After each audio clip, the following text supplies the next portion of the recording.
Malamang ay nakakain ka na ng crackers katulad ng Skyflakes ng milyong beses. Pero tumigil ka na ba para isipin kung bakit mayroon silang maliliit na butas? Hindi lang sila nandiyan para dekorasyon at tiyak na hindi rin sila aksidente. Maniwala ka man o hindi, ang maliliit na butas na iyon ay may mahalagang papel para maging eksakto ang paborito mong malutong na merienda ayon sa gusto mo. Halina't tuklasin natin ang misteryoso sa likod ng mga butas ng crackers. Ang mga butas sa crackers ay hindi basta random na disenyo lamang. May mahalaga silang tungkulin habang binibake ang mga ito. Ang mga butas na ito na tinatawag na docking holes ay tumutulong kontrolin ang pagbibake ng crackers sa pamamagitan ng pagpapalabas ng singaw. Kung wala ang mga ito, maiipon ang singaw sa loob ng masa na magdudulot ng mga bula at hindi pantay na tekstura. Ang resulta, mas mamamaga at mas malambot na cracker sa halip ng inaasahan nating malutong at patag na anyo. Hindi rin basta-basta ang pagkakalagay at dami ng mga butas. Maingat itong kinukwento upang matiyak na pantay ang pagbibake ng crackers. Kung napansin mo man ang mga ibang crackers ay mas maraming butas kaysa sa iba, nakadepende ito sa laki, kapal at uri ng cracker na ginagawa. Mas maraming butas, mas maraming singaw ang nakakalabas. Kaya mas manipis at mas malutong ang nagiging produkto. Ang konsepto ng docking holes ay nag-ugat pa sa ilang siglo na ang nakalipas at may kaugnayan sa tradisyonal na paraan ng pagbibake. Noong gitnang panahon sa Europa, napansin ng mga panadero na ang pagbubutas sa masa ng flatbread at mga unang biskwit ay nakakaiwas sa hindi kanais-nais na pag-alsa ng tinapay. Lalo itong mahalaga sa paggawa ng hardtack, isang matibay at malacracker na tinapay na ginagamit ng mga mandaragat at sundalo. Dahil kailangang tumagal ng hardtack ng ilang buwan nang hindi nasisira, ito ay binibake ng sobrang tuyo at matigas. Tumulong ang docking upang manatili itong patag at pantay ang pagkakaluto. Pagsapit ng ika-19 na siglo at pag-usbong ng mas pinong teknik sa pagbibake, inangkop ang pamamarang ito sa komersyal na produksyon ng crackers.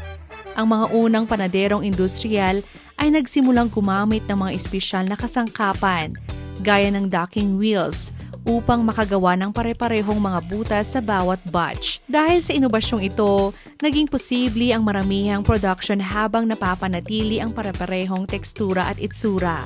Sa paglipas ng panahon, umunlad ang prosesong ito tungo sa sistemang napaka-eksakto na ginagamit sa mga modernong pabrika ng crackers ngayon. Kung susubukan mong mag-bake ng crackers na walang docking holes, hindi sila lalabas ayon sa inaasahan mo.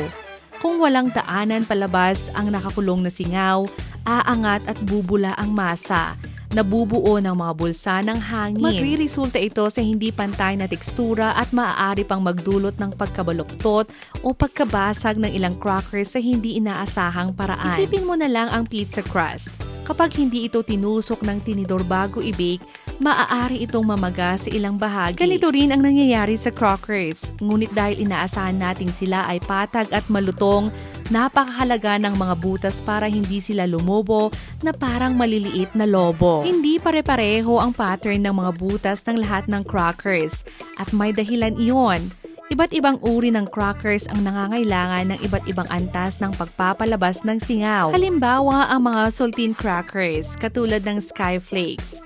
Karaniwan silang may pantay-pantay na hanay ng mga butas na nagbibigay sa kanilang kilalang langut-ngot at malapirasong tekstura. Samantala, ang Graham crackers ay mas may kaunting butas dahil mas siksik ang mga ito at hindi gaanong madaling mamaga. Mayroon ding mas mamahaling uri ng crackers tulad ng water crackers o butter crackers na maaaring mas may pandekораsyong pattern ang butas. Sa mga kasong ito, nagsisilbi pa rin ang docking sa layunin neto. Ngunit maaaring iakma ang pattern para sa mas kaaya-ayang hitsura. Sa madaling salita, bawat maliit na butas ay bahagi ng maingat na inhinyerang proseso ng pagbibake. Bukod sa paghubog ng tekstura, may epekto rin ang docking holes sa lasa ng crackers. Sa pagpapanatiling patag ng masa, nakakatulong ang mga butas upang magkaroon ng pantay na ginintoang kayumangging kulay habang binibake. Ang pantay na pagkaka-brown na ito ay nagpapalabas ng mas masarap na lasa, yaong bahagyang tostado at may kaunting caramelized na tamis. Naapektuhan din ng mga butas kung paano nababali ang crackers. Ang isang maayos na nakadak na cracker ay nababali ng malinis at malutong. Eksakto ang hinahanap natin kapag isinasawsaw ito sa anumang sabaw o kape. Kung walang tamang istruktura, maaaring maging sobrang marupok o madaling madurog ang crackers na nagre-resulta sa hindi gaanong kasiyasiyang langot-ngot. Noong unang panahon, mano-manong binubutasan ang crackers gamit ang mga kasangkapang kahawig ng tinidor o gulong na may tulis. Kinakailangang maingat na tusukin ng mga bihasang panadero ang bawat cracker upang matiyak na maayos ang pagkakaluto. Ngunit sa mga modernong pabrika, ginagawa na ito gamit ang mga eksaktong inhinyerong roller na may napakaliit na mga pen habang dumadaan ang mga sheets ng masa. Automatikong nabubuo ang docking holes na tinitiyak ang pagkakapare-pareho sa libu-libong crackers sa isang batch. Sa kabila ng automation na ito, may ilang artisanal na crackers na mano-mano pa ring binubutasan, lalo na yaong ginagawa sa maliliit na panaderya. Ang mano-manong docking ay nagbibigay ng mas malaking control sa huling tekstura. Kaya't ang ilang mga gourmet crackers ay may mas rustic o hindi pantay na pattern ng butas. Maniwala ka man o hindi, may mga pamantayan sa industriya pagdating sa mga butas ng crackers. Ang malalaking tagagawa ay may tiyak na gabay upang matiyak na tama ang kalalabasan ng bawat batch.